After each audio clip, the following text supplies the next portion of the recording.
Hello friends, welcome to Nandini vlog. இன்றைக்கி நம்ம chicken gravy எப்படி செய்யலான்னு பார்க்கலாம் வாங்க. ஃபஸ்ட்டு பாத்திரம் நல்லா சுட்டுடுச்சு.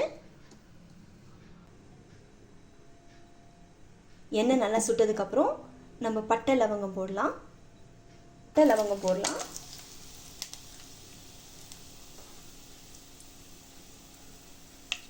இது நல்லா வதங்கட்டும். வதங்கினதுக்கப்புறம் ஆனியன் போடுறேன்.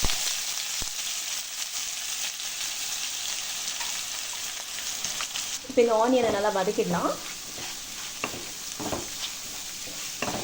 இப்போ ஆனியன் சீக்கிரமாக வதங்கிறதுக்கு நம்ம கல்லுப்பு ஆட் பண்ணிக்கலாம். பாருங்கள், கொஞ்சமாக கல்லுப்பு, பெரிய கல்லுப்பு இதெல்லாம் நான் ஆட் பண்ணிடுறேன். நல்லா இதோடவே அப்படியே உருகிடும்.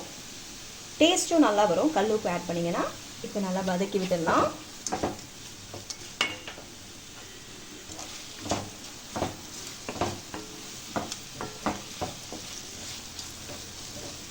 நல்லா வதக்கினதுக்கப்புறம் பச்சை மிளகா, கருவேப்பிலை ஆட் பண்ணிக்கலாம்.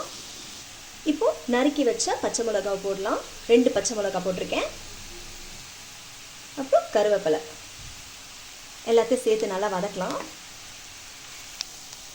வெங்காயம் நல்லா ரோஸ்ட் ஆனது, நல்லா செவக்குது. இன்னும் இது நல்லா செவக்க வைக்கலாம் நம்ம. இப்போது ஒரு அளவுக்கு ப்ரௌனிஷ் ஆகிடுச்சு. நம்ம தக்காளி ஆட் பண்ணிக்கலாம். எல்லாத்தையும் சேர்த்து நல்லா வதக்கலாம். இது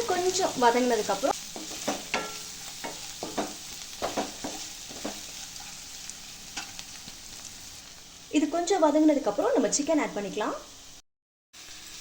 இது பார்த்திங்கன்னா ஒரு 1/2 kg சிக்கன் இருக்குது. இது நான் ஒரு 2 ஹவர்ஸ்க்கு முன்னாடியே நான் வந்து மசாலாலாம் போட்டு வச்சுட்டேன்.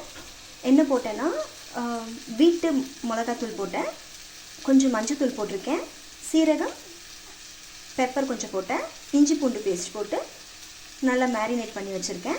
இப்போ நம்ம இதோட ஆட் பண்ணிக்கலாம். இது தேவைன்னா இன்னும் கொஞ்சம் நம்ம மசாலாஸ்லாம் நம்ம சேர்த்துக்கலாம். இப்போது நம்மளோட சிக்கன் ஆட் பண்ணிக்கலாம்.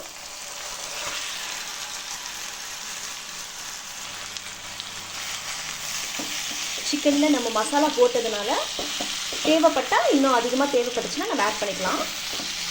கொஞ்சம் தண்ணி ஆட் பண்ணிக்கிறேன். எனக்கு இந்த கிரேவி கொஞ்சம் தண்ணியாக வேணும், அதனால் நான் வந்து நல்லா கொஞ்சம் தண்ணி ஆட் பண்ணிக்கிறேன். இப்போ நம்ம மசாலாஸ் கொஞ்சம் ஆட் பண்ணிக்கலாம். 1 ஸ்பூன் சில்லி பவுடர், சால்ட் கொஞ்சம் உங்களுக்கு தேவையான அளவு. இப்போ நம்ம சேர்ந்து எல்லாத்தையும் நல்லா கலக்கிடலாம். வீட்டு மிளகாத்தூள்லேயே நான் வந்து மல்லித்தூள் ஆட் பண்ணிட்டேன், அதனால் வந்து நான் தனியாக ஆட் பண்ணல, அதோடவே சேர்ந்துருக்கு. உங்களுக்கு வேணும்னா நீங்கள் இன்னும் கொஞ்சம் ஆட் பண்ணிக்கோங்க. இப்போ இந்த நம்ம கிரேவியை நம்ம தட்டு போட்டு மூடிடலாம். ஒரு 10 நிமிஷத்துக்கு மூடலாம்.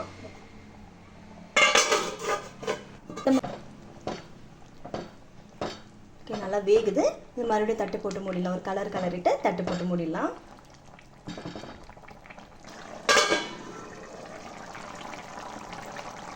இது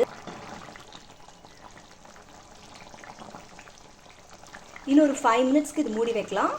அதுக்கப்புறம் இது முடிஞ்சிடும். இப்போ மூடி வச்சிடலாம். இப்போ பாருங்கள், சுவையான சிக்கன் கிரேவி ரெடி ஆயிடுச்சு. ரொம்ப பர்ஃபெக்டான இதில் இருக்குது. எண்ணெய் தனியாக பிரிஞ்சு வந்துடுச்சு.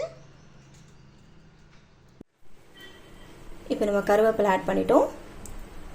நம்மளோட சிக்கன் கிரேவி முடிஞ்சிருச்சு.